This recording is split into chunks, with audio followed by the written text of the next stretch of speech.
بڑی کمال کی آیت ہے، بلکہ یہ آیت جو سمجھیے ہمارے فیملی کے نظام کو، میاں بیوی کے معاملات کو، زوجین کے حقوق کو اور وراثت کے معاملات کو بڑے کمال کے ساتھ بیان کرتی ہے۔ یعنی ایک ہی آیت میں پورے گھر کے نظام کو شاندار انداز میں ہمیں چلانے کا فارمولہ رب کریم نے عطا کیا۔ کیا کمال کی کتاب ہے قرآن پاک، کیسا کلام اللہ ہے جو ہمیں دنیا میں زندگی کیسے گزارنی ہے، فیملی لائف کیسے گزارنی ہے، کاروبار میں کیا احتیاطیں کرنی ہے، عوام میں کیسے رہنا ہے، اللہ کی رضا والے کام کیسے کرنے ہیں، جنت کی تیاری کیسے کرنی ہے، سب کچھ قرآن میں موجود۔ پرابلم یہ ہے ہم قرآن پڑھتے نہیں، سمجھتے نہیں۔ اگر قرآن سے دوستی ہو جائے نا پھر پرابلمز نہیں رہیں گے، ٹھیک ہے نا۔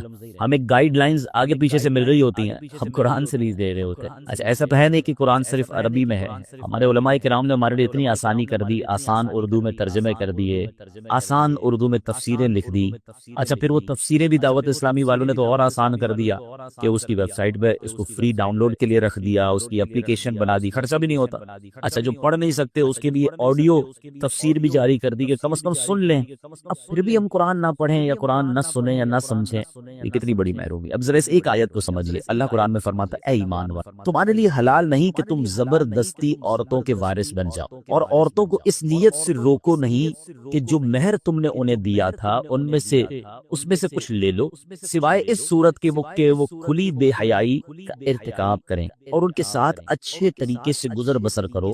پھر اگر وہ تمہیں ناپسند ہو تو ہو سکتا ہے کوئی چیز تمہیں ناپسند ہو اور اللہ اس میں بہت بھلائی رکھ دے۔ اب یہ ایسی کمال کی آیت ہے، اور زمانہ جاہلیت کا ایک بڑا عجیب و غریب دستور تھا، اس کو بھی یہاں اللہ نے ڈسکس فرمایا۔ اب اس کا شان نزول کیا ہے؟ اسلام سے پہلے اہل عرب کا یہ دستور تھا کہ لوگ مال کی طرح اپنے رشتہ داروں کی بیویوں کے بھی وارث بن جاتے تھے، معاذ اللہ، یعنی عورتیں بھی ایک طرح سے مال کی طرح ہوتی تھی، یعنی کسی کا انتقال ہوتا تو اس کا مال بڑھتا تھا نا، تو اس کی بیوی کے بھی کوئی نہ کوئی وارث بن جاتا۔ چاہتے تو بغیر ہی مہر کے اپنی زوجیت میں رکھتے، یعنی اپنی بیوی بنا لیتے، یا کسی اور سے شادی کرواتے اور مہر خود لے لیتے کہ بھئی یہ تو میرا مال ہے نا، شادی تم کر لو، مہر مجھے دے دو، یا انہیں آگے شادی نہیں کرنے دیتے بلکہ اپنے ہی پاس رکھتے تھے تاکہ ان کو جو مال وراثت ملا ہے وہ ان لوگوں کو دے دیں، تب یہ ان کی جان چھوڑ، یعنی وہ پیسے وراثت میں عورت کو ملے گا، تم اب میری ہو گئی، اب تمہارے پیسے بھی میرے ہیں۔ اچھا، یا عورتوں کو اس لیے روک کر رکھتے تھے کہ یہ مر جائیں گی تو روکنے والے لوگ پھر ان کے مال کے وارث بن جائیں گے۔ الغرض وہ عورتیں ان کے ہاتھ میں بالکل مجبور ہوتی تھی،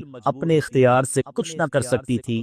اس رسم کو مٹانے کے لیے یہ آیت نازل۔ کتنا پیارا مذہب ہے ہمارا کہ اسلام سے پہلے عورتوں کا یہ حال تھا، پیر کی جوتی مال کی طرح ایک دوسرے کے بعد ٹرانسفر ہوتی رہتی تھی، کوئی عزت نہیں، کوئی تعظیم نہیں۔ اس آیت مبارکہ میں اللہ پاک نے اہل ایمان کو، بات کس سے کی اللہ نے؟ اے ایمان والو، اہل ایمان کو عورتوں سے متعلق متعدد ہے، بہت سارے آرڈرز عطا فرمائے، احکام عطا فرمائے، چنانچہ فرمائے کہ عورتوں کا زبردستی وارث بن جانا تمہارے لیے حلال نہیں۔ اچھا یہاں کچھ مزید تھوڑا سا ہم یہ وراثت کا پرابلم آج کل چل رہا ہے کہ وارثوں کا مال لوگ ہڑپ کر جاتے، مال وراثت میں ہیرا پھیری، اپنے اسے ہڑپ کر جانا، حقداروں کو محروم کرنا، یہ زمانہ قدیم سے چلا آ رہا ہے۔ اسلام سے پہلے بھی لوگ جہالت میں یہ کام کرتے تھے اور یہ سخت ظلم ہے۔ یاد رکھیے کہ جو جاہلیت عرب کے لوگ تھے بچوں اور عورتوں کو وراثت سے محروم کر دیتے، کہتے بچوں اور عورتوں کی وراثت نہیں ہوتی، ان میں جو زیادہ طاقتور ہوتا، زیادہ اثر والا ہوتا تھا، وہ جناب بغیر کسی تعامل کے، بغیر کسی ہیزیٹیشن کے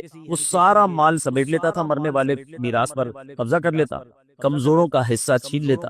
اور ہمارے یہاں بھی بڑے صغیر میں بھی اسلام سے پہلے دیگر قوموں میں یہ معاملات تھے کہ عورتوں کو والدین کے مرنے کے بعد ان کی بیٹیوں کو اور بیویوں کو، عورتوں کو وراثت کا مال نہیں دیا جاتا۔ اللہ اکبر، یہ سب انصاف کے تقاضوں کے خلاف تھا۔ سبحان اللہ، دین اسلام کا یہ اعزاز ہے، یہ اسلام کی شاندار تقسیم ہے کہ اللہ کریم نے اس افراط و تفریط کو، اسلام میں آ کر جو کنفیوژن ہے یا جو لوگوں کے ساتھ زیادتی ہو رہی تھی، اس کو ختم کیا۔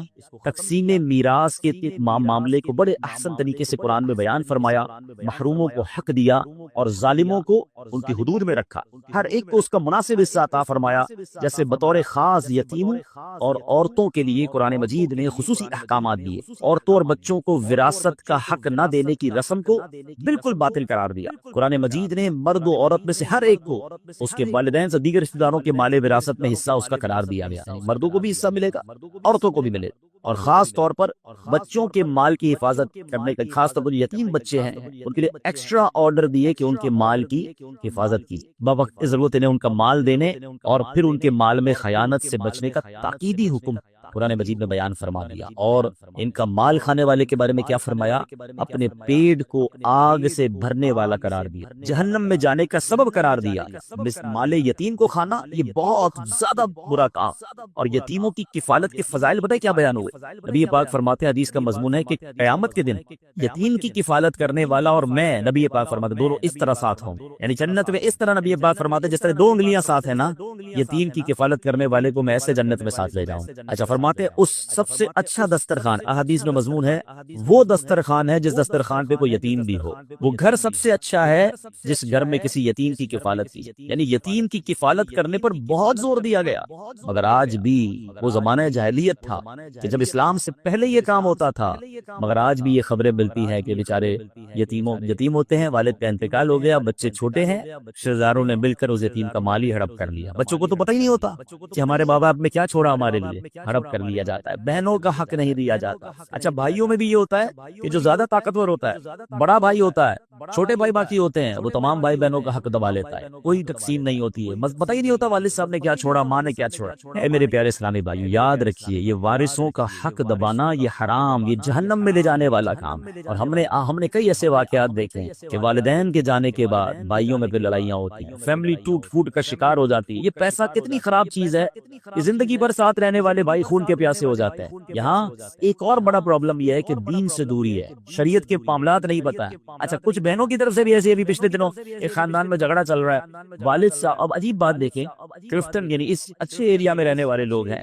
کروڑوں روپے چھوڑ کر گئے ہیں، مگر بھائی بہنوں میں ایسا ڈسپیوٹ ہے کہ جناب کسی کو وراثت نہیں ملی ہے۔ اچھا وراثت نہیں مل رہی، پراپرٹی بک نہیں رہی، انہی کے بچوں کو میں نے دیکھا کہ بیچارے وہ رکشا چلا رہے ہیں، اور جناب وہ کروڑ پتی ماں باپ کے بیٹے ہیں اور کھانے پینے کے لیے کچھ نہیں، علاج کے پیسے نہیں ہیں۔ ایک بار مجھے کوشش کرنے کا موقع ملا، میں نے کہا بھائی جب ماں باپ اتنے چھوڑ کر گئے سب بھائی بہن بیٹھے ہیں اور تقسیم کر لے، تو پتہ بہنوں کی طرف سے کیا پیغام آیا کہ ہم جناب شریعت کے حکم کو نہیں مانتے، عورت کو بھی ہم پورا حصہ لیں گے اور بھائی کو بھی پورا حصہ ملنا چاہیے۔ اب یہ حال ہو گیا، کہیں عورت زیادتی کر رہی ہے، کہیں مرد زیادتی کر رہے ہیں، زیادہ تر مردوں کی طرف سے زیادتی سامنے آتی ہے۔ مگر آپ سوچیں کہ یہ وہ مسٹیک ہو رہی ہے ہمارے معاشرے میں جو اسلام سے پہلے ہوتی تھی، مگر آج اسلام کے بعد بھی کوئی وراثت۔ اچھا پھر بھائی لوگ کہتے ہیں بعض اوقات کہ جناب اب تقسیم کریں گے تو کاروبار ختم ہو جائے گا، اب ابو کا چلتا کاروبار ہے، اگر بہنوں کو حصہ دیں گے تو ہماری پراپرٹیاں بیچنی پڑ جائیں گی، ابھی پراپرٹی کا ریٹ ٹھیک نہیں ہے، بعد میں بیچیں گے۔ ارے اللہ کے بندو، تمہاری 10 سال سے پراپرٹی نہیں بک رہی، بہن کو ضرورت ہے، اس کو بیچاری کو علاج کرانا ہے، اس کو اپنے بچوں کی شادیاں کروانی، اس کو اپنا گھر لینا ہے، لیکن اس کے ہاتھ میں کنٹرول تو نہیں ہے نا۔ اللہ دیکھ رہا ہے، جس کا جو حق ہے وہ وقت پر دیجیے۔ اور یہ والدین کا بھی ہمیں تھوڑا سا اس میں ایک کردار ادا کیجیے، جو والدین حیات ہیں۔ دیکھیں یہ ماں باپ کی ذمہ داری ہے نا کہ بچوں کو ایجوکیٹ کریں۔ ہمارے اصل میں بات نہیں کرتا کوئی کہ یار ابھی سے اپنے مرنے کی بات کیوں کریں، ابھی کر لینا، بعد میں یہی بچے آپ کے لڑیں گے۔ جن ماں باپ نے زندگی میں بچوں کی اچھی تربیت کی، مرنے کے بعد وہ سارے بچے جڑے ہوئے ہیں، محبت سے پیار سے بھائی بہن رہ رہے ہیں، اور جہاں بتایا ہی کچھ نہیں، سمجھایا ہی کچھ نہیں، وہاں ہم نے گھروں میں لڑائیاں دیکھی۔ اچھے خاصے گھرانے کے بچے آپس میں ایک دوسرے کا گریبان پکڑ رہے ہیں کیونکہ بھائی ابو نے یہ کہا تھا، امی نے یہ کہا تھا۔ اچھا ایک اور مسٹیک بھی کرتے ہیں ماں باپ، چلیں یہ بات بھی میں کر لوں، وہی بات دین سے دوری ہے۔ مثال کے طور پہ ماں کسی بچی کے گھر پہ گئی اور جا کر کہہ دیا بیٹا مرنے کے بعد جو ہے نا میرا سونا جو ہے نا وہ تم نے لے لینا۔ ابو کسی بیٹے کے گھر پہ گئے، کہا بیٹا وہ جو میں انتقال ہو جائے نا میرا پلاٹ تم نے لے لینا، یہ تمہارا ہے یہ پلاٹ۔ اچھا کسی بیٹے کو کہہ دیا یہ گھر تمہارا ہے، کسی کو کہہ دیا فلاں چیز تمہاری، بتایا کسی کو نہیں، خود دنیا سے چلے گئے۔ اب ایک بچہ کہہ رہا امی نے مجھے یہ کہا تھا، ابو نے مجھے یہ کہا تھا۔ او اللہ کے بندوں، اگر آپ نے کوئی ایسی وصیت کرنی بھی ہے تو سارے بچوں کو جمع کریں، ایک پیپر بنائیں نا، اور بتائیں کہ میرے مرنے کے بعد پہلے تو تقسیم شریعت کے مطابق ہو سکتی ہے۔ ایسا نہیں ہو سکتا کہ آپ کسی بچے کا حق کم کر دیں، کسی کا زیادہ کر دیں۔ جو شریعت نے کہا ہے اس کے مطابق آپ سب کو بٹھا کے سمجھا دیں اور سب بتا دیں، کوئی حرج نہیں ہے۔ زندگی میں وصیت لکھنا سنت ہے، اچھا کام ہے تو وصیت کریں۔ بلکہ یہاں تو میں ایک اور مشورہ دوں گا کہ شریعت نے ہمیں یہ بھی اجازت دی ہے کہ ہم اپنے مرنے کے بعد ہمارے مال کا کم از کم زیادہ سے زیادہ 1/3 ایک تہائی جو ہے وہ ہم کسی اچھے کام میں وصیت کر سکتے ہیں۔ تو اگر اللہ نے آپ کو زیادہ مال دیا ہے تو آپ یہ بھی وصیت کریں کہ میرے مرنے کے بعد مثال کے طور پہ آپ کے مال کا 30%، 20%، 25% کسی صدقہ جاریہ والے کام میں کیا جائے، باقی بچوں میں شرعی حساب سے تقسیم ہو جائے۔ اگر یہ وصیت آپ کر جاتے ہیں تو فائدہ کیا ہوگا کہ اگر آپ کے مرنے کے بعد آپ کا جتنا بھی سرمایہ ہے اس کا 20-25% آپ ہی کے لیے خرچ ہو جائے، آپ کے مرنے کے بعد آپ کے لیے صدقہ جاریہ ہو جائے، کوئی مسجد، کوئی مدرسہ، کوئی کنواں، کوئی یتیم خانہ، بہت سارے صدقہ جاریہ کے کام ہیں، آپ کو جو پسند آتا ہے، کسی اچھی تنظیم کو آپ کو لگتا ہے کہ یار یہ لوگ اچھا کام کرتے ہیں، ان کو دے دینا، یہ میرے لیے صدقہ جاریہ کا کام کریں گے، تو آپ کے تو وارے نیارے ہو جائیں گے، لیکن کلیئر کر کے جائیں، جھگڑا چھوڑ کے نہ جائیں۔ اور میں آج دوبارہ، اللہ کرے میری یہ بات ان لوگوں تک پہنچے، بہت سارے میسیجز آتے ہیں بہنوں کی طرف سے آتے ہیں کہ ہمارے بھائی ہمارا حق نہیں دے رہے، وہ بیچاریاں کیا کریں، اپنے بھائیوں سے کیسے لڑیں، خدا کے واسطے خدا کا خوف کریں وہ لوگ کہ جو وراثت دبا کے بیٹھے ہیں، جو جن کا حق ہے وہ انہیں نہیں دے رہے، یہ حق تمہیں برباد کر دے گا۔ وہ بہن تو بیچاری کچھ نہیں کہہ پائے گی، مگر اللہ تو دیکھ رہا ہے نا، جو یتیم کا مال ہے وہ بھی پورا ادا کریں۔ اگر یتیموں کا مال ہے اور بچے چھوٹے ہیں، ان کو اب بھی نہیں دے سکتے، تو علماء کرام کے پاس جائیں، وہ آپ کو طریقہ بتائیں گے کہ ان کا مال کیسے محفوظ کریں، کیسے ایسی جگہ ترکیب بنائیں کہ جب یہ بڑے ہوں تو ان کو پورا پورا مال ان کا ملے۔ یہ ذمہ داری ہے، اور یہ اپنے بارے میں سوچے کہ اگر میرا انتقال ہو جائے اور میرے بچے چھوٹے ہوں اور میرے چھوٹے بچوں کا کوئی مال دبا جائے تو کتنی تکلیف ہوگی۔ تو آج کسی کے بچوں کا کوئی مال دبا رہا ہے، وہ سوچے کہ تمہارے بچوں کے ساتھ ایسا نہ ہو جائے۔ جس طرح اپنے بچوں کی فکر کرتے ہیں، اس طرح یتیم کے مال کی فکر کرنی چاہیے کہ وہ جب بڑے ہوں، ابھی بچپن میں بھی ان کی خیر خواہی ہو، اچھی تربیت ہو، اچھی تعلیم ہو، دین سیکھیں، اور جب بڑے ہو جائیں تو ان کا جو حق ہے وہ انہیں لوٹا دیا جائے۔ اچھا، قرآن یہاں پر کئی جگہوں پر، ایک جگہ پر نہیں، قرآن نے بار بار یتیم کے مال کی احتیاط اور یتیم کے مال میں گڑبڑ نہ کرنے پر بار بار تنبیہ کی۔ جگہ قرآن میں ارشاد ہوتا ہے وَتَأْكُلُونَ التُّرَاثَ أَكْلًا لَمًّا وَتُحِبُّونَ الْمَالَ حُبًّا جَمًّا۔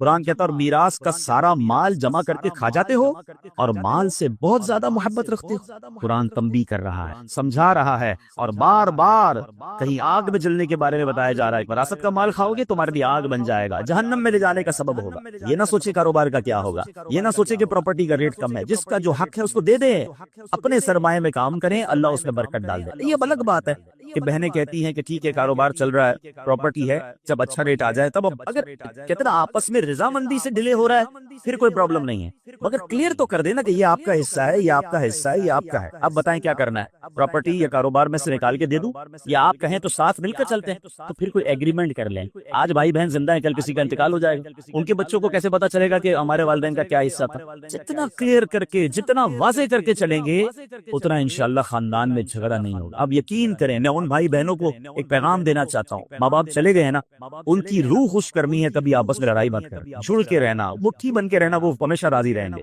یہ جو پیسوں کے لیے لڑتے ہیں، الگ ہو جاتے ہیں، ایک دوسرے کا منہ نہیں دیکھتے، سوچو قبر میں کتنی تکلیف ہوتی ہو۔ تو کلیئر کر لیں، بھائیوں، بڑے بھائیوں کو چاہیے تھوڑا دل بڑا کر لیں، تھوڑا بہن کو زیادہ چلا جائے کوئی بات نہیں، اور بہن یہ میری بہن ہے اور میرا خون ہے، ایک ایک روپے کے لیے، تھوڑے تھوڑے پیسوں کے لیے بھائی بہن لڑ رہے ہوتے ہیں۔ اسلام یہ نہیں چاہتا، شریعت نہیں چاہتی۔ اللہ کرے کہ یہ بات سمجھ آ جائے، اور جس کا جو حق ہے وہ اسے ہمیں دے دینا چاہیے۔ سرکار دو عالم علیہ السلام کی حدیث سنیں، اللہ کے نبی فرماتے ہیں من قطع میراث وارثہ قطع اللہ میراثہ من الجنۃ یوم القیامہ۔ اللہ کے حبیب فرماتے جو شخص اپنے وارث کی میراث کاٹے گا، اللہ تعالیٰ قیامت کے دن جنت سے اس کی میراث کاٹ دے۔ کر لو جو کرنا ہے، قبضہ کر لیا بہن کے مال پر، یتیم کے مال پر، کوئی کچھ کر نہیں سکتا۔ ارے کل جنت میں جانے سے روک دیے گئے تو کیا کرو گے؟ کتنے دن جینا ہے اس مال کے ساتھ اس دنیا میں؟ تھوڑے سال تو رہ گئے، پھر سب نے جانا ہے، جدھر جانا ہے، اگر ادھر مار پڑنی ہے، ادھر عذاب ہونا ہے، ایک روپیہ بھی زندگی میں کسی کا نہ رکھنی۔ وارث کا حق ہے پورا دے دیں، کاروبار میں کسی کا حق ہے پورا دے دیں، مزدور کا حق ہے پورا دے دیں، زندگی میں اصول بنا لیں کہ دنیا میں سب کا حق دے دو، ورنہ آخرت میں نہیں دے سکے، ادھر مظلوم کا ہاتھ ہوگا اور ظالم کا گریباں۔ اچھا، یہاں ایک آگے عورتوں پر اسی ایک ہی آیت ہے، صرف وراثت کی بات نہیں ہوئی ہے، عورتوں کے ساتھ بہترین سلوک کرنے پر قرآن کس طرح خوبصورت انداز میں فرماتا ہے کہ ارشاد فرمایا عورتوں کو اس نیت سے روکو نہیں کہ جو مہر تم نے انہیں دیا تھا اس میں سے کچھ لے لو۔ حضرت عبداللہ ابن عباس فرماتے ہیں کہ اس آیت سے متعلق یہ اس شخص کے متعلق آیت ہے جو اپنی بیوی سے نفرت رکھتا ہو، اس کے ساتھ بدسلوکی کرتا ہو، اس لیے کرتا ہو کہ وہ پریشان ہو کر مہر واپس کر دے یا مہر کی رقم معاف کر دے، اسے اللہ تعالیٰ نے منع فرمایا۔ ایک قول یہ ہے کہ لوگ عورت کو طلاق دیتے تھے، پھر رجوع کر لیتے تھے، پھر طلاق دیتے تھے، پھر رجوع کر لیتے تھے، عورت کو لٹکا ہوا رکھتے تھے، اپنے پاس نہ آرام پا سکے نہ دوسری شادی کر سکے، یعنی عورتوں کے ساتھ زیادتی کرتے تھے۔ اور کیا آج ایسا نہیں ہو رہا؟ بعض جگہوں پر عورتوں کے ساتھ بڑی زیادتی ہو رہی ہے، عورت کے ساتھ اس طرح سلوک ہو رہا ہے جیسے عورت کو پیر کی جوتی بنایا۔ جناب یہ اسلام ہے، یہ وہ لوگ ذرا سوچیں جو کہتے ہیں کہ اسلام میں عورتوں پر بڑی سختیاں ہیں، آج کل اس طرح کے جلسے ہو رہے ہیں، اس طرح کے سیمینار ہو رہے ہیں، اور معاذ اللہ عورتوں کو یہ ذہن دیا جا رہا ہے کہ نہیں جناب اسلام میں رہو گے تو تمہاری جو آزادی ہے وہ ختم ہو جائے گی۔ بتائیے یہ قرآن کیا بیان کر رہا ہے کہ عورتوں کے ساتھ اچھے طریقے سے رہنا۔ نبی پاک کی کئی حدیثیں ہیں، تم میں بہترین وہ ہے جو اپنے گھر والوں کے ساتھ بہترین ہے۔ اور پھر کیا فرمایا، سن لو میں تم سب سے زیادہ اپنے گھر والوں کے ساتھ بہترین ہوں۔ اللہ کے نبی فرما رہے ہیں، یعنی اسلام جتنا عورتوں کی آزادی، عورتوں کے لیے سکون، عورتوں کے ساتھ اچھا سلوک، عورتوں کے ساتھ زیادتی نہ ہو، جو اسلام بیان کرتا ہے دنیا کو کوئی مذہب بیان نہیں کرتا۔ بلکہ چلیے جناب میں تھوڑا سا اسلام سے پہلے کی بات آپ کو بتاؤں۔ بہت سارے مسائل ہیں کہ انسان نے پہلے عقل کے ذریعے اس کو حل کرنے کی کوشش کی، دین کی طرف نہیں آیا۔ اب ذرا غور کیجئے، مسئلہ جو نسوانیت ہے، فیمنزم ہے، عورتوں کے حقوق کا مسئلہ، ذرا اس پہ بات کریں تو صدیوں سے انسان اس کا حل تلاش کر رہا ہے۔ ارسطو اور افلاطون جیسے فلاسفہ تھے جو فلسفی تھے، انہوں نے بہت مغز ماریاں کی اور عورتوں کی معاشرے میں کیا اہمیت ہے اس پہ غور کیا۔ کسی نے عورت کو سانپ کہا، کسی نے اسے شیطان کہا، کبھی اس بیچاری کو ظلم و ستم کا نشانہ بنایا گیا، کبھی بیچاری کی عزت کو تار تار کیا گیا۔ آج دیکھ لیں ترقی یافتہ دور کی مثال دیکھیں کہ عقل پرست، دین بیزار غیر مسلم، انہوں نے عورت کو صرف ایک اشتہار بنا کے رکھ دیا۔ غور کیجئے نا، دنیا کے ہر اشتہار میں آپ کو عورت نظر آئے گی۔ یہ عورتوں کو بھی سمجھ نہیں آتی کہ ہم کیا یہ کھلونا ہے، مردوں کی آئٹم بیچنی ہے، مردوں کی چیز بیچنی ہے، اس میں بھی عورت کا اشتہار ہے۔ یعنی عورت کا کام یہ کر دیا گیا کہ اس کو ایک اشتہار بنا دیا گیا۔ صرف دین اسلام ہے جو بتاتا ہے اگر عورت بیٹی ہو تو رحمت ہوتی، بہن ہو تو عزت ہوتی ہے، ماں ہے تو اس کے قدموں تلے جنت ہوتی ہے، بیوی بن کر گھر میں آ جائے تو آدھا ایمان محفوظ ہو جاتا ہے۔ یعنی عورت کا ہر روپ اسلام نے بیان کیا کہ عورت کو جو عزت اسلام میں ہے، اللہ کرے کہ ہماری بہنوں کو یہ بات سمجھ آئے جو آج سمجھتی ہیں کہ اسلام میں سختیاں ہیں، قرآن نہیں پڑھتے نا، پہلے عورتوں کا کیا حال تھا، اور قرآن بار بار کہہ رہا ہے کہ عورت کے ساتھ آپ نے اچھا سلوک کرنا ہے۔ اچھا، اسی آیت میں ایک اور جز بڑا کمال کا بیان ہوا، وہاں یہ ارشاد ہوا کہ جناب عورت جو ہے اس کے ساتھ اچھے طریقے سے گزر بسر کرو۔ اب بعض اوقات کیا ہوتا ہے کہ ہمارے یہاں ایک تو اچھے طریقے سے گزر بسر نہیں کر رہے ہوتے، نہ کھانا پراپر دے رہے ہیں، نہ لباس دے رہے ہیں، بلکہ زیادتی کر رہے ہیں۔ اور جناب بعض اوقات تو شوہر فرعون بن کے گھوم رہا ہوتا ہے اور عورت کو کبھی مار رہا ہے۔ وہ کیسا مرد ہے جو عورت پر ہاتھ اٹھاتا ہے؟ یہ کون سی جوان مردی ہے کہ عورت پر ہاتھ اٹھایا جا رہا ہے؟ نہیں جناب، سرکار دو عالم علیہ السلام کی سیرت تو دیکھیں کہ نبی پاک کا اپنے ازواج کے ساتھ کیا خوبصورت تعلق تھا، کیا پیار اور محبت کا ماحول تھا۔ اپنے گھر والوں کے ساتھ حسن اخلاق کرنا یہ ہماری شریعت سکھاتی ہے۔ اور یاد رکھیے جتنا محبت اور پیار کے حقدار ہمارے گھر والے ہیں وہ باہر والے نہیں ہیں۔ ہم باہر والوں کے ساتھ تو حسن سلوک بہت زیادہ کر رہے ہوتے ہیں اور گھر میں جا کر شیر ببر بن جاتے ہیں۔ نہیں میرے پیارے اسلامی بھائیوں، حضرت عمر رضی اللہ عنہ کا ایک بڑا کمال کا قول ہے، کیا فرماتے ہیں؟ بندہ گھر کے باہر مرد بن کر رہے اور گھر میں جائے تو گھر والوں کی طرح بچہ بن جائے، گھر میں ایک گھر کا ممبر بن کے رہے۔ ہم گھر میں جا کے مردانگی دکھا رہے ہوتے، گھر میں آفیسر بن جاتے ہیں۔ نہیں جناب، گھر والے پیار کے جو ہے وہ متمنی بھی ہیں اور ان کا حق بھی ہے۔ اب یہاں ایک اور قرآن کہتا ہے کہ اگر تمہیں وہ ناپسند ہو تو ہو سکتا ہے کہ کوئی چیز تمہیں ناپسند ہو اور اللہ اس میں بہت بھلائی رکھے۔ یہ آخری بات، اس آیت کا جو آخری جز ہے وہ بڑے کمال کا، کہ مثال کے طور پہ عورت آپ کے گھر میں آ گئی، اس کی کوئی بد زبانی ہے یا جناب اس کی خوبصورتی آپ کو پسند نہیں ہے، اس کے معاملات آپ کو کچھ کوئی ایسی چیزیں جو آپ کو پسند نہیں ہے، تو قرآن کیا کہتا ہے؟ اللہ ہو سکتا ہے اس میں اللہ نے کوئی اور بھلائی رکھ دی ہو۔ بعض اوقات عورت پسند نہیں ہے مگر انسان طلاق دینے میں جلدی نہ کرے۔ علماء کہتے ہیں ہو سکتا ہے اس سے تمہیں کوئی نیک اولاد ملنے والی ہو جو تمہاری آنکھوں کا سرور بن جائے، تمہاری مغفرت کا ذریعہ بن جائے۔ اچھا، یہاں اسی بات کو قرآن نے ایک اور بڑے کمال کے انداز میں بیان کیا۔ یقین کریں پیارے اسلامی بھائی، جس دن آپ یہ آیت سمجھ گئے نا، ہماری زندگی کے بہت سارے پرابلم یہ ہیں کہ ہم فیصلہ بہت جلدی کرتے ہیں۔ نہیں جناب اس کے ساتھ رشتہ نہیں چلے گا، نہیں جناب اس سے دوستی نہیں چلے گی، نہیں جناب یہاں میرا کام نہیں چلے گا، میں اس کام کو چھوڑ رہا ہوں۔ قرآن کیا کہتا ہے اب ذرا سنیے گا، یہ آیت دل کے اندر بٹھا لیجئے، آپ کے بہت سارے پرابلم سالو ہو جائیں گے۔ سورہ بقرہ کی آیت نمبر 216 اس کا جز پڑھو۔ وَعَسَىٰ أَن تَكْرَهُوا شَيْئًا وَهُوَ خَيْرٌ لَكُمْ۔ قرآن کہتا ہے تمہیں کوئی چیز ناگوار ہو رہی ہے اور قریب ہے کہ کوئی بات تمہیں ناپسند ہو حالانکہ وہ تمہارے حق میں بہتر۔ وَعَسَىٰ أَن تَكْرَهُوا شَيْئًا وَهُوَ خَيْرٌ لَكُمْ۔ تمہیں تو ناگوار لگ رہی ہے مگر تمہیں نہیں پتا یہی تمہارے لیے خیر ہو سکتی۔ پھر فرمایا وَعَسَىٰ أَن تُحِبُّوا شَيْئًا وَهُوَ شَرٌّ لَكُمْ۔ اور فرمایا قریب ہے کہ کوئی بات تمہیں پسند آ جائے حالانکہ وہ تمہارے حق میں بری ہو۔ بعض اوقات ہمیں بڑے سمجھاتے ہیں، ماں باپ سمجھاتے ہیں مت کرو، علماء کہتے ہیں یہ حرام کام ہے، ہم کہتے ہیں بڑا اچھا، دل بڑا لگ رہا ہے، بڑا مزہ آ رہا ہے، شریعت منع کر رہی ہے، پسند ہے۔ قرآن کیا کہہ رہا ہے؟ تمہیں پسند ہے مگر وہی تمہارے لیے بری ہو۔ مگر اس کے جو آخری جملہ ہے نا، قرآن آیت کا جو آخری حصہ ہے، ہائے ہائے، اللہ فرماتا ہے، فرمایا واللہ یعلم وانتم لا تعلمون، اور اللہ جانتا ہے اور تم نہیں جانتے۔ یہ بات یاد کر لو۔ مجھے لگ رہا ہے کہ یہ بہت اچھا ہے۔ اب اگر یہ آیت یاد رہے نا تو مثال کے طور پہ کوئی چیز ہمیں پسند بہت ہی نہیں ہوئی، نہیں ملی، سودا نہیں ملا، ڈیل نہیں ملی، کاروبار نہیں ہوا، رشتہ نہیں ہوا، پسند کی چیز تھی نہیں ملی، دل کو منا لو نا یہی میرے لیے اچھی نہیں ہوگی، جبھی تو نہیں ملی نا، اللہ نے نہیں دی۔ اللہ جانتا ہے، میں نہیں جانتا۔ واللہ یعلم وانتم لا تعلمون، اللہ جانتا ہے تم نہیں جانتے۔ اور بعض اوقات کوئی چیز بہت زیادہ بری لگ رہی ہے، یار یہ کیوں آ گئی میرے ساتھ، یہ زندگی میں کیوں ہو گیا؟ تو قرآن کیا کہہ رہا ہے؟ وعسى أن تكرهوا شيئا اور فرمایا کہ کوئی بات تمہیں ناپسند ہے، آگے کیا فرمایا؟ ہوا خیر لکم، وہی تمہارے لیے بہتر ہے۔ تو ہم نہیں جانتے، اللہ بہتر جانتا۔ تو زندگی میں ریگریٹس کو کم کیجیے، ٹینشنز کو کم کیجیے، اللہ کے فیصلوں پر بھروسہ کیجیے۔ اگر فیملی میں کہیں شادی ہو گئی ہے، اب جناب فیملی بن گئی ہے تو جلدی نہ کیجیے فیصلہ کرنے پر۔ آج کل تو جناب طلاق کا ریشیو اتنا بڑھ گیا ہے، ادھر شادی تھوڑے مہینوں بعد کہتے طلاق ہو گئی۔ ارے بھائی کچھ تو ٹائم دیتے رشتے کو۔ چلے میں ایک آخری بات نوجوانوں سے کہہ لیتا ہوں، جو بزرگ ہیں میری بات سمجھ جائیں گے، جن کی شادی کو 25-30 سال ہو گئے ان کو میری بات جلدی سمجھ آئے گی، یہ نوجوانوں کو نہیں آتی سمجھنا۔ میرے پاس تو آتے رہتے لوگ، کہتے ہیں عبدالحبیب بھائی بہت پریشان، کیا ہوا بھائی؟ بڑی دعاؤں سے شادی کی، شادی کے بعد گھر میں جھگڑے اتنے ہیں، ماں کو بیوی پسند نہیں، بیوی کو ماں پسند نہیں، ماں کو سمجھاؤ تو بیوی ناراض، بیوی کو سمجھاؤ تو ماں ناراض، میں تو پریشان ہو گیا شادی کر کے، میں ختم کر رہا ہوں، طلاق دے رہا ہوں۔ تو میں نارملی نوجوانوں کو جو سمجھاتا ہوں آج لائیو سمجھا دیتا ہوں، شاید کسی کا گھر بچ جائے کہ یاد رکھو شادی کے پہلے 4-5 سال ہمیشہ مشکل ہوتے ہیں، فیصلے میں جلدی مت کرنا۔ جن کی شادی کو 25-30 سال ہو گئے نا ان سے پوچھو، ان کی شادی کے بھی پہلے 5 سال ایسے ہی گزرے تھے۔ سب کے گھر میں لڑائی جھگڑے چھوٹے موٹے شروع میں ہوتے ہی ہیں، اس کی وجہ ہے ایک نیا مہمان گھر میں آیا ہے، جناب وہ سب کو سمجھ نہیں آ رہا ہے، اس کا مزاج الگ ہے، گھر والوں کا مزاج الگ ہے، تھوڑا ٹائم لگتا ہے دوسرے کے مزاج سمجھنے میں۔ اللہ پاک بعد میں اولاد دے دیتا ہے، فیملی اولاد میں بیزی ہو جاتی ہے، گھر والوں کو بھی لگ پتہ جاتا ہے واپس جانا نہیں ہے، آ گئی ہے تو یہی بہو بنے گی، تو ماں بھی سمجھ جاتی ہے، بیوی بھی سمجھ جاتی ہے، اور پھر گاڑی چل پڑتی ہے۔ شادی کا اصل سکون جو ہے نا وہ 5-7 سال بعد ہی ملتا ہے۔ ٹھیک ہے میرے نوجوانوں، جلدی نہ کیا کرو، یہ فیصلہ کر لیا، عورتیں بھی بہت کر، لڑکیاں بھی بہت کر رہی ہیں۔ ادھر شادی ہوئی 6 مہینے بعد اپنے ابو کو کہنا شروع کر دیا میں نے نہیں رہنا اس گھر میں، میری ساس ایسی ہے، میری نند ایسی ہے، میرا شوہر ایسا ہے، مجھے طلاق چاہیے، اور ابا بھی کہتا لے لو طلاق۔ اللہ کے بندوں، طلاق کے بعد عورت ہی پھنستی ہے، اس بیچاری کو دوبارہ رشتہ اتنا آسانی سے نہیں ملتا، اس کو بعد میں اپنے گھر میں بھی لوگ اجنبی سمجھتے ہیں، پتہ نہیں کیوں نہیں سمجھ رہی ہیں میری بہنیں، 2 بچے لے کر چلی گئی گھر میں کہ میں طلاق لے کر جاؤں گی پھر ابا مجھے رکھے گا، ابو کب تک رکھے گا، ابو کا انتقال ہو گیا پھر تمہیں کیا تمہارے بھائی سنبھالیں گے جن کی اپنی شادیاں ہو گئی ہیں؟ اتنی جلدی کر رہے ہیں لوگ طلاق میں، اتنا جلدی فیصلہ۔ قرآن کہتا ہے کہ جلدی مت کرو، فیصلے میں فاسٹ نہ ہو جاؤ، ٹائم لگتا ہے۔ یہ رشتہ 2-4 سال کا نہیں ہے، یہ زندگی بھر کا رشتہ ہے، اللہ کرے یہ جنتوں تک کا رشتہ بن جائے۔ ہر وقت فیصلہ کرنا ہے کہ ابھی ختم کرو، ابھی فیصلہ کرو، ابھی طلاق دو۔ یہ مرد اللہ کا بہت بڑا احسان ہے کہ یہ طلاق کا حق مرد کے ہاتھ میں، اگر یہ عورت کے ہاتھ میں ہوتا نا تو ہر دوسرے بندے کی طلاق ہو چکی ہوتی، ان کا تو کام ہی ہے یہ فیصلہ کرنا۔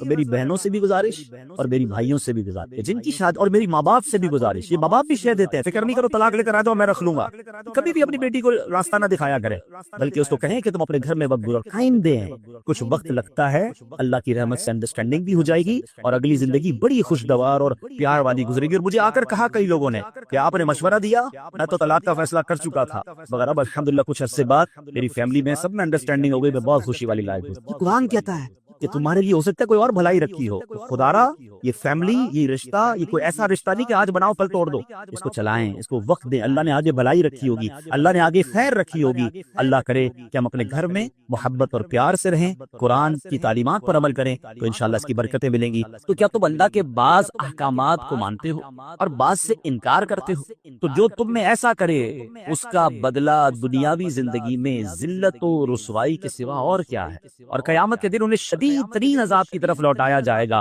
اور اللہ تمہارے اعمال سے بے خبر نہیں ہے۔ اے میرے پیارے اسلامی بھائیوں، اس آیت میں جو ہمیں میسج دیا جا رہا ہے نا وہ بڑا کمال کا میسج ہے۔ بیسیکلی شان نزول تو یہودیوں کے لیے تھا کہ ان سے اللہ کریم نے 3 باتوں کا تورات میں وعدہ لیا تھا، ایک دوسرے کو آپس میں قتل نہیں کرو گے، ایک دوسرے کو جلا وطن نہیں کرو گے، یعنی گھروں سے نہیں نکالو گے، تم میں سے کوئی شخص قید ہو جائے یا غلام بنا لیا جائے تو اسے خرید کر آزاد نہیں کرو گے۔ لیکن انہوں نے کیا کیا، 3 وعدوں میں سے 1-2 باتیں ماننا شروع کر دی اور ایک اپنی مرضی سے قتل و غارت گری کرنے لگے۔ تو اب قرآن مجید فرقان حمید میں ان سے کیا کہا گیا، افتؤمنون ببعض الکتاب، تو کیا تم اللہ کے بعض احکام تو مانتے ہو، اور پھر کیا فرمایا، وتکفرون ببعض، اور بعض سے انکار کرتے ہو، یعنی اپنی مرضی سے ایک حکم کو پک کر لیتے ہو، ایک کو چوز کر لیتے ہو، باقی چھوڑ دیتے ہو۔ اب جو یہ کرتا ہے تو پھر اس کے بارے میں اس کی سزا کیا بیان فرمائی قرآن نے، فما جزاء من یفعل ذلک منکم، یعنی کیا جزا جو کرے یہ تم میں سے؟ فرمایا الا خزي في الحیات الدنیا، مگر رسوائی دنیا کی زندگی میں، یہ دنیاوی سزا تھی۔ اب مزید فرمایا وَيَوْمَ الْقِيَامَةِ يُرَدُّونَ إِلَىٰ أَشَدِّ الْعَذَابِ، اور قیامت کے دن انہیں شدید ترین عذاب کی طرف لوٹایا جائے گا۔ یعنی جو اپنی مرضی کا حکم مان لے، باقی کا انکار کرے، اسے دو سزائیں ملیں گی، دنیا میں بھی سزا ملے گی اور آخرت کا شدید عذاب بھی ملے گا۔ وَمَا اللَّهُ بِغَافِلٍ عَمَّا تَعْمَلُونَ، اور اللہ تمہارے اعمال سے بے خبر نہیں۔ اے میرے پیارے اسلامی بھائیوں، یہاں ایک بڑا واضح قرآن کا میسج ہے۔ یقیناً یہ ان لوگوں سے فرمایا گیا، مگر یہ حکم ہم سب کے لیے بھی ہے کہ قرآن کے کچھ احکام، شریعت کے کچھ احکام مان لیے اور کچھ کو رد کر دیا ہے، کسی کا انکار کر دیا، فرمایا پھر اس کے لیے شدید ترین عذاب ہے، دنیا میں بھی اور آخرت میں۔ اب اس واقعے میں ہمیں ایک اور بات سیکھنے کو مل رہی ہے کہ ظلم بھی حرام ہے اور ظلم پر مدد کرنا بھی حرام ہے۔ یہ اوس و خزرج اور یہ اس زمانے کے جو قبیلے تھے جو آپس میں لڑتے تھے اور ظالموں کی مدد کرتے تھے، ان پر یہ آیت جو نازل ہوئی، اس سے ہمیں کیا میسج ملا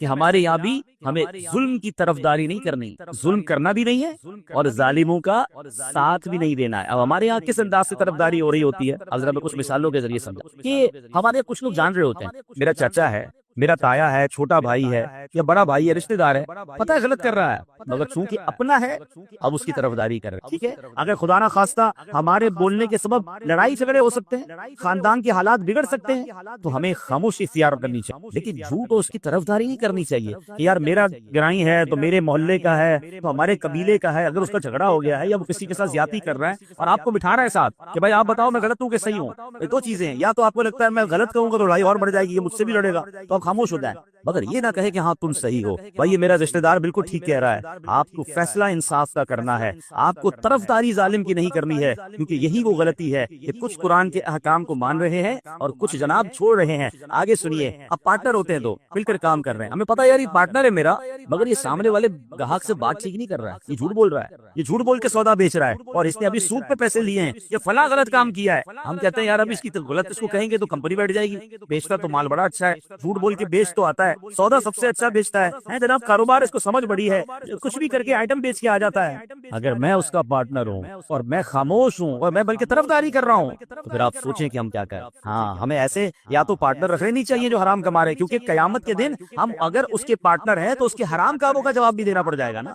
بہت سارے شیئر کمپنی کے کاروبار کو جو علماء درود پاک پڑھنے کے بے شمار فضائل و برکات ہیں۔ میرے آقا مدینے والے مصطفیٰ صلی اللہ علیہ وسلم کا فرمان عالی شان ہے، جس کا مضمون ہے کہ جو کوئی شخص مجھ پر ایک بار درود پاک پڑھتا ہے، اللہ کریم اس پر اپنی 10 رحمتیں نازل فرماتا ہے، اس کے 10 گناہوں کو مٹا دیتا ہے اور اس کے 10 درجات کو بلند فرماتا ہے۔ ایک درود پاک پر یہ فضیلت حاصل ہوتی ہے، لیکن اگر اس کو ایک اور پیرائے